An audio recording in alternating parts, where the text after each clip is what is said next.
we have Pip Broughton, the director, and two members of the very prestigious cast, Suzanne and Myles.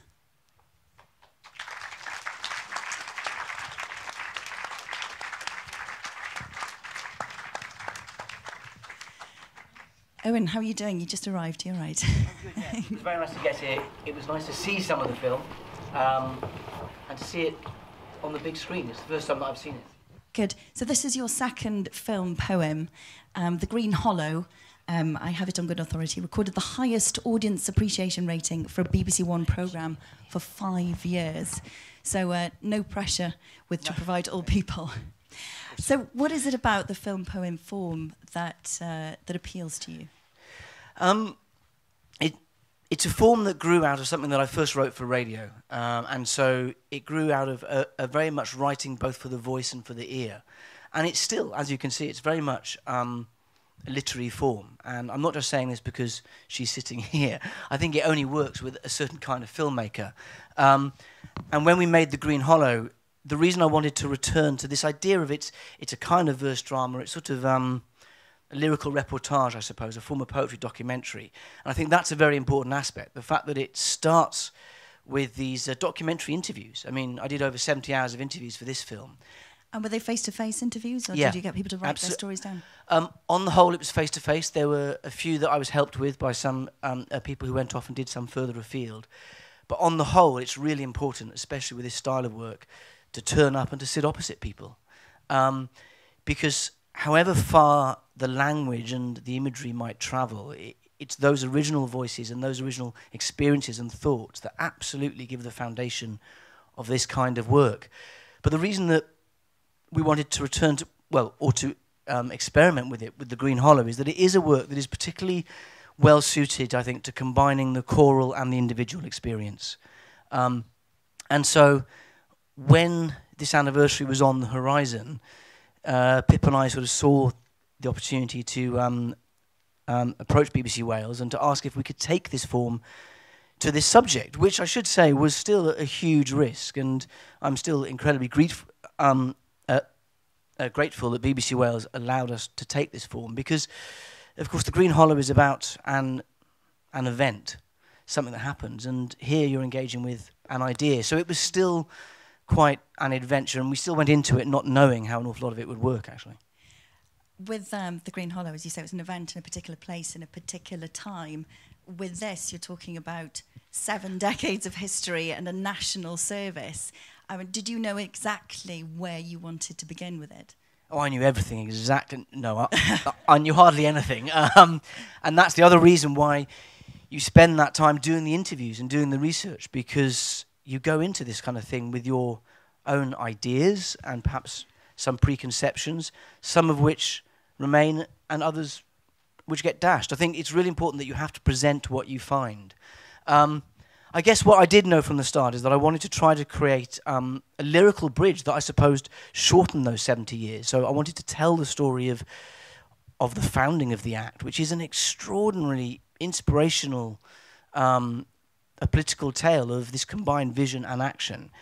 And I wanted to build a bridge between the birth of that idea and the experiences of the staff and the patients of the NHS now. So I did want to very much for it to remain in that world of the idea. And so I suppose as much as possible to try and paint a philosophical and an emotional map, I suppose, of the NHS. But you talked about the scale.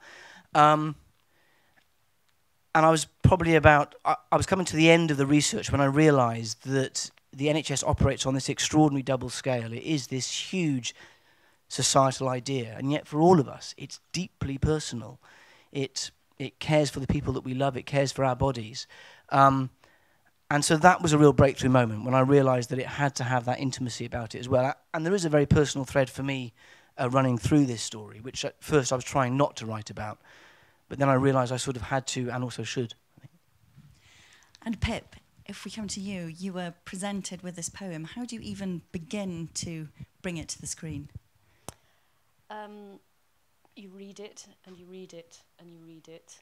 And then it's a matter of recceing. So we went round the hospital And then, because it being Neville Hall Hospital was so important to the origins of it. And did you know? Did you know straight away this is where it has to be set? Well, it it's has very to personal to Owen that it's set there.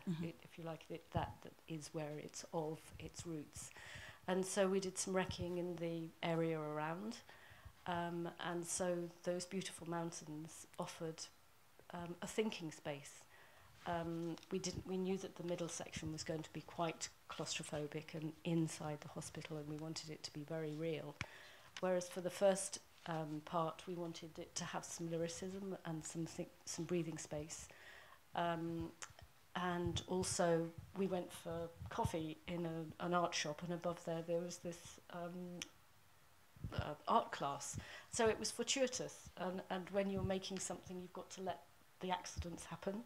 So we found that place, we found the mountains, and then it was very important that the last section, which is the more meditative, philosophical, discursive section, that we wanted to find another place for that, and so we wanted to get a historical hospital visualised, and I think one of the moments where the porter, brilliantly played by Michael Sheen, enters that historical space is where we start colliding the past and the present.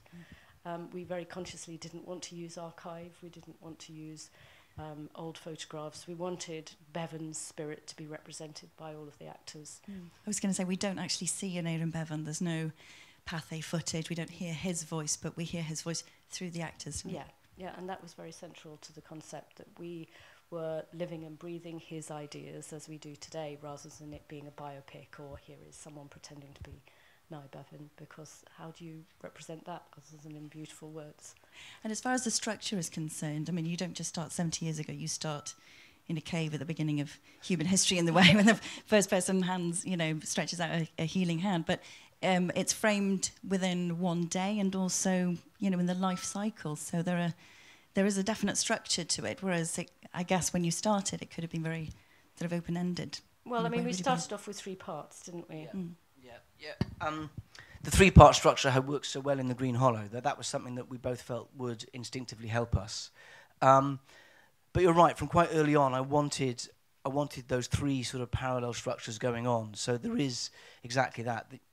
There's the cradle to grave, there's the life cycle, and there's the birth of an idea, and then the living of an idea. And it was about, I suppose, and so much of this does happen in the edit, as well as on the page. It's about finding that delicate negotiation of how you balance those 3 structures so that they still feel organic. For some reason, the 24 hours in the hospital just felt very natural from the get-go. And the first time that I spent some time in the hospital at night, I kind of knew that had to be represented as well, because these are places that never stop. I mean, just to say something about your question to Pip, Pip said something to me which I think is the bravest thing that any filmmaker has ever said to me, in that she said, just don't worry about the images. Just think about the words, which, for a writer is a fantastic thing to hear. But I'm aware that it also passes on a certain amount of blessing, but quite a large amount of curse, when I hand over this thing that is sort of a script, but is essentially a poem. And apparently it takes around 90 minutes to read the poem. It's longer than the film, so you had to kind of cut it down. That must have been very difficult for you. Yeah, the first cut was 2.25 hours. Oh, sorry. And sadly, in this incarnation, which is the commissioned 60-minute version, we've had to cut some characters and sadly some performances. But we are in the process of cutting a 90-minute director's cut that we want to, we're trying to raise the money to get it up on the big screen, because we'd like to tour it and for more people to see it. But yes, it's difficult, but you do it gradually, trying to get the balance of the film.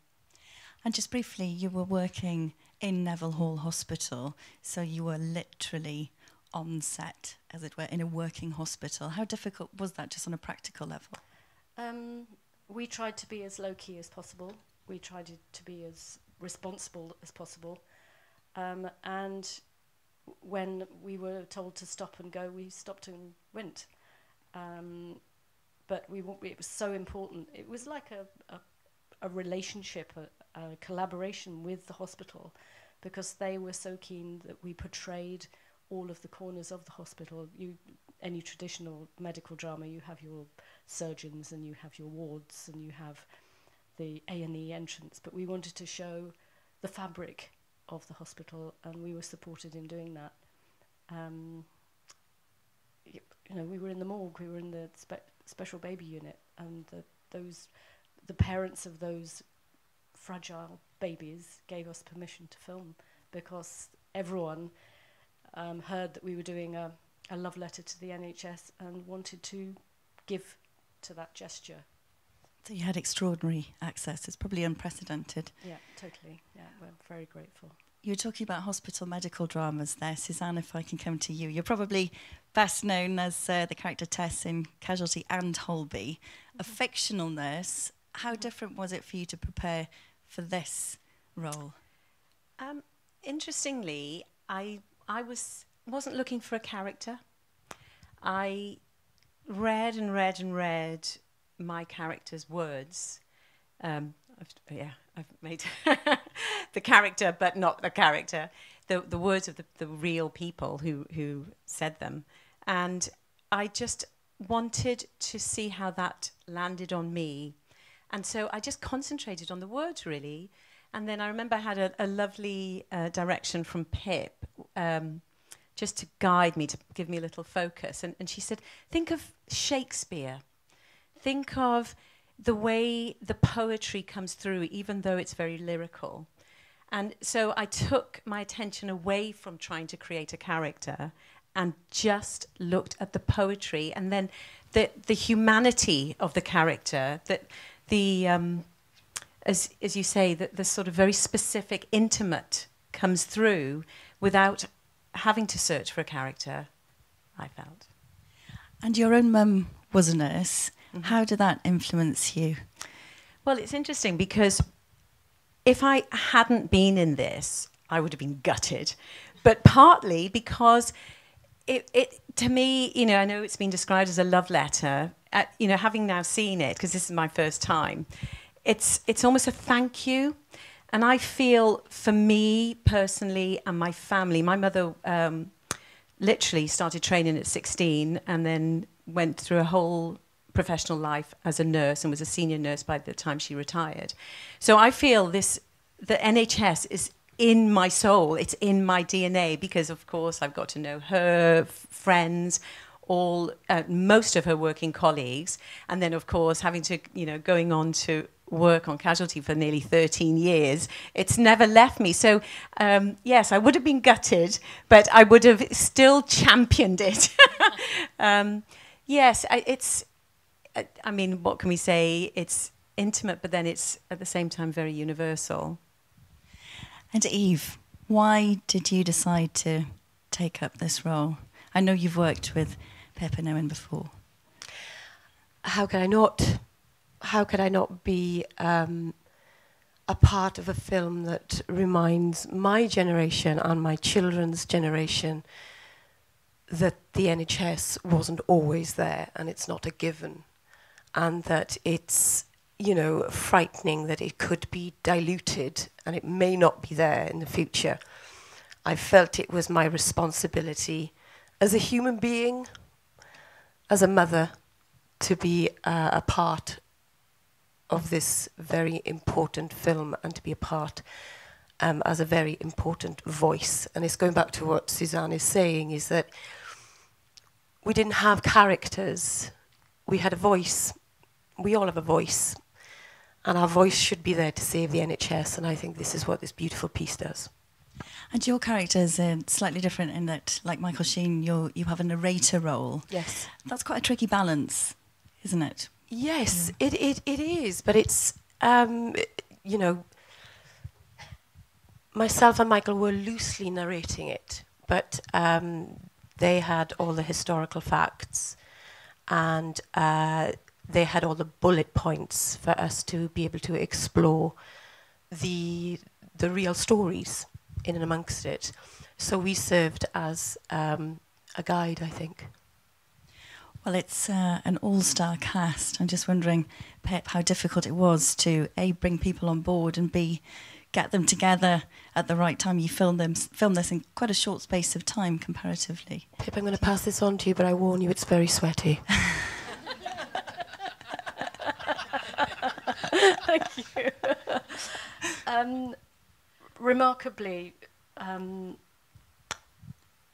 very, very few people said no.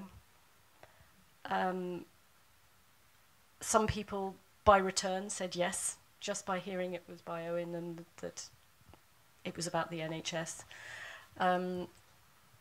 Jonathan Price was about to fly to Rome, and he said, I'll give you 3 hours next Thursday in London. And so we went to London and filmed with him for 3 hours and found that Celia could do the same day, and Michelle.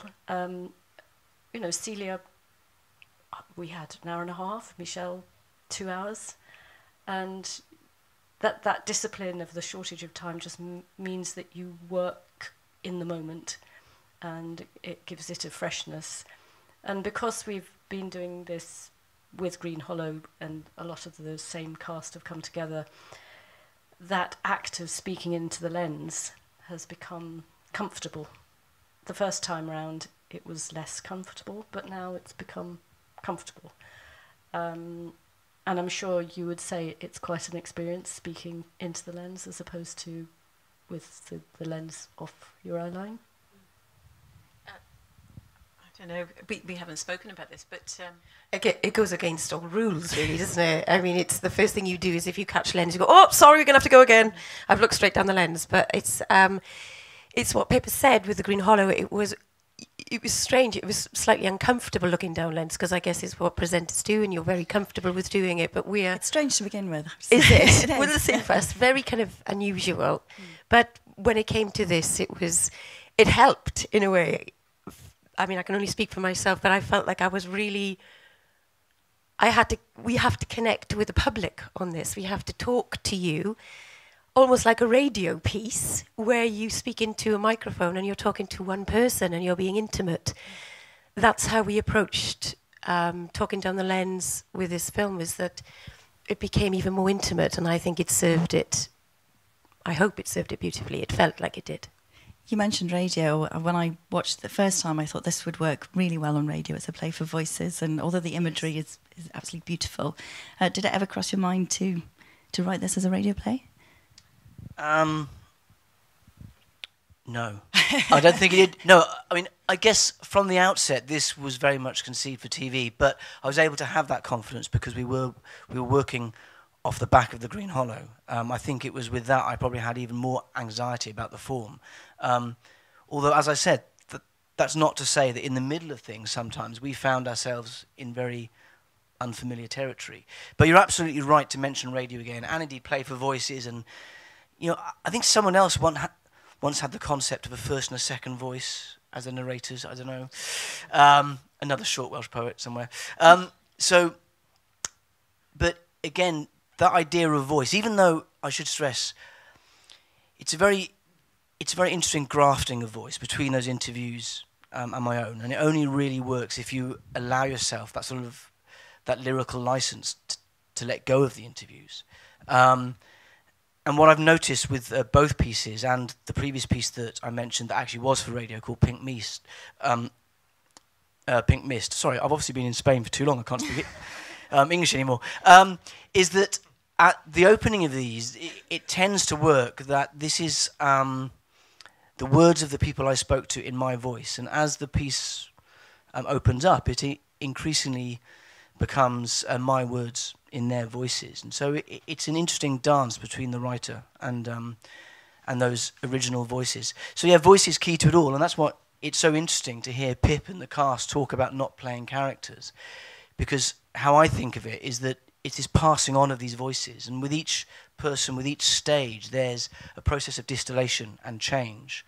But for some reason, that's how the process has to work.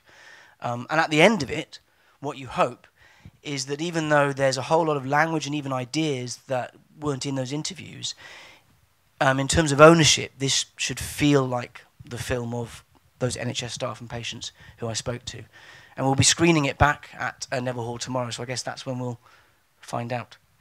And I was just wondering, Pip, we don't see any real-life NHS staff until the very end of the film. Why did you use that device right at the very end? That was the gesture of giving it back to the people who had shared their stories with us. That's our thank you, that's our handshake, and that's our celebration. We had to give them the final beat of the film. And I think if we'd used that earlier, that would have been diluted. Hopefully it's a powerful beat at the end. Well, I'd like to open this out now to the audience. I wonder if anybody has any questions that they'd like to ask the panel. Oh, we have someone at the back.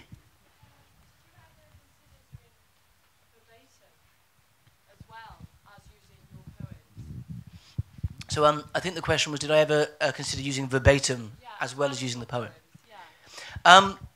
It's interesting because some people describe this as being verbatim, and obviously verbatim meaning exactly word for word, it's not. But I think of it as being verbatim in terms of experience. And the short answer is no, because really I suppose what I'm interested in is that real experience, that real thought, those real observations coming into contact and into that chemical reaction of art. And I think that's what artists and writers are there for, is to create a pattern, to create a shape of something. I've seen lots and lots of great verbatim theatre, but if I'm honest, I think, if there are 3 levels to be taken to, they quite often only take you to the second level. And to go that extra stage, for me, that's where I suppose I would, as a writer, as an artist. You want the magic box of artistic tricks, and that's not just as a writer, but also what Pip brings in into this as a filmmaker, and the score and the song and the cast. So I guess for the last few years, what I've been interested in is inheriting almost that taste of verbatim. Is any of the poem direct quotation from those interviews? Oh, I mean, it really is.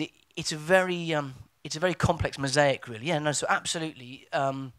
If there are people here, or if there are people at Neville Hall tomorrow who I spoke to, they will hear phrases, they will hear words. So absolutely, they are there. But I guess that's what I'm saying. It's about having the license to use that as you wish, and to use it alongside a piece that will be informed by those interviews. How I think about it is that you imagine into this research.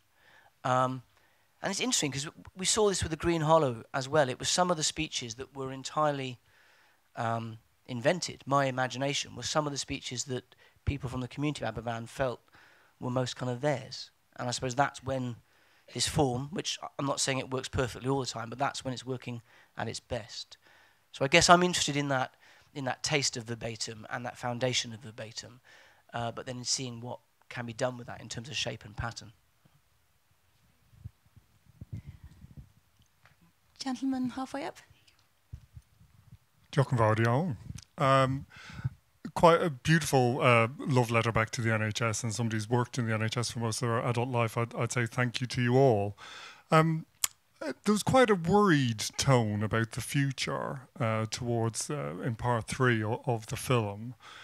And I was wondering what you had heard, what you'd learned about the future direction of the NHS from making this piece, what your gut instinct's telling you about the future, but also where you think things could be.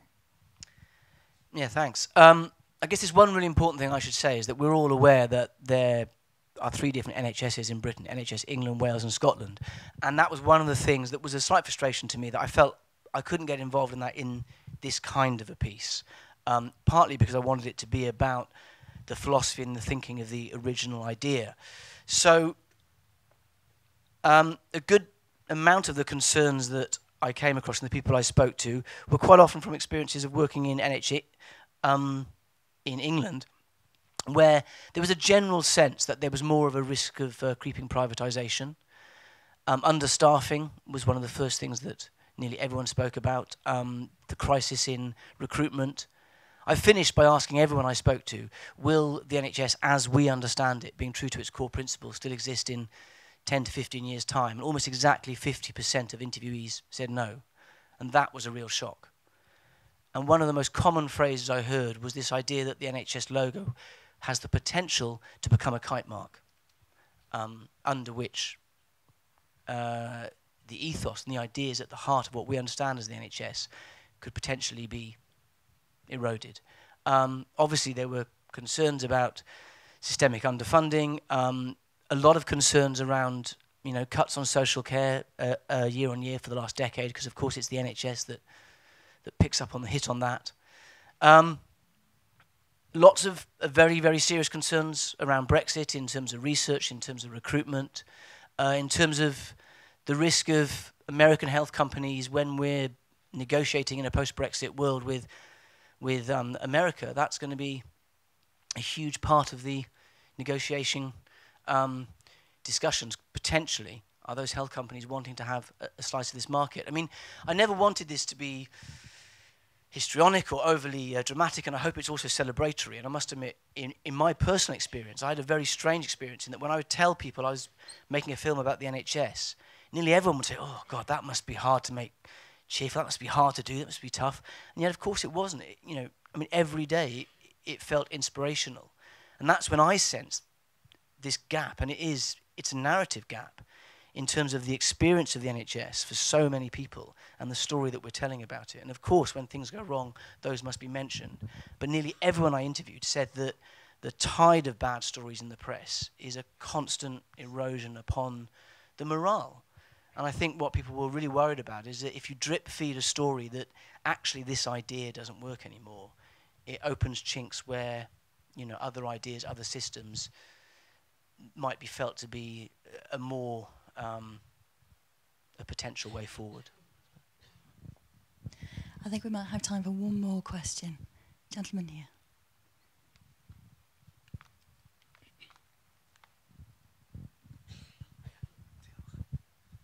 Hiya, diolch.